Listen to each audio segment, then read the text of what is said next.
जब वो prime minister बने, तो जब वो प्राइम मिनिस्टर बने तो बाहर का मीडिया भी, यहाँ के लीडर्स भी उनको इस तरीके से समझते थे कि ये बड़े कमजोर प्रधानमंत्री हैं। शुरू में स्टार्टिंग में तो उन्होंने पार्लियामेंट में भी कहा था कि मैं हाइट में छोटा हो सकता हूँ पर मैं बड़ा डिटरमिन्ड हूँ, मेरा बड़ा दृढ़ निश्चय है।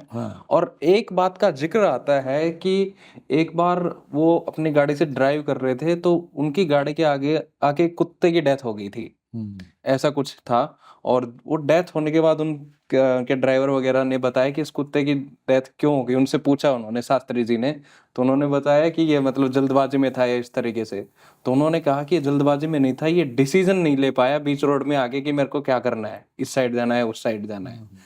तो वो जो मेजर डिसीजन था उनका, जिसका आपने जिक्र किया 1965 के वॉर में अलग अलग फ्रंट्स को खोल देना, वो अयूब खान के लिए कितनी मुश्किल पैदा कर दी थी उस चीज ने? नहीं, बहुत मुश्किल किया, उसके वजह से हम जीते। अगर हमने फ्रंट्स और नहीं खोले होते, सियालकोट वगैरह भी खोला, सब जगह नहीं किया होता, तब तो दिक्कत होती। उनका सारा जो पूरी फोर्स जो है केंद्रित रहती एक ही जगह पे, कश्मीर पे, और कश्मीर वो ले लेते, श्रीनगर पहुंच जाते तो कैप्चर वहाँ झंडा लगा देते। तो झंडा लग गया कि उसको आज़ाद को डिक्लेयर कर देते और रिकग्नाइज कर लेते जी। जैसे बांग्लादेश में हुआ कि बांग्लादेश हमारी फौजें बढ़ी और फौज बढ़ के कि वो यहाँ से वो जा नहीं सकते थे। आर्मी जो पाकिस्तान की आर्मी थी वो तो वहाँ जो थी वो वही थी।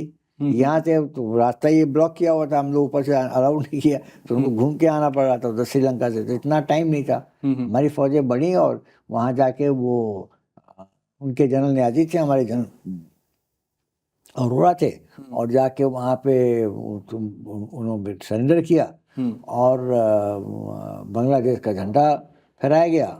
और India was the first country, पहली कंट्री थी जिसने उसको जो है बांग्लादेश को एक्सेप्ट करा, मतलब रिकग्नाइज कर लिया, इंडिपेंडेंट।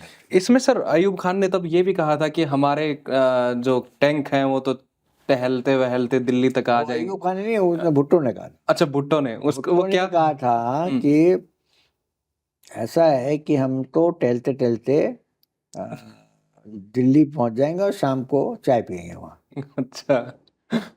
तो साथी जी ने तो लाहौर तक हमारी बनी थी, तो रामजा ग्राउंड में कहा था कि वो कहते हैं भुट्टो साहब कि वो टहलते टहलते दिल्ली आ जाएंगे, तो वो तो नहीं आ पाए, हम लाहौर पहुंच गए टहलते टहलते। क्या बात है, कितनी ग्रेट स्टेटमेंट थी अपने आप में, बड़ी सादगी के साथ में।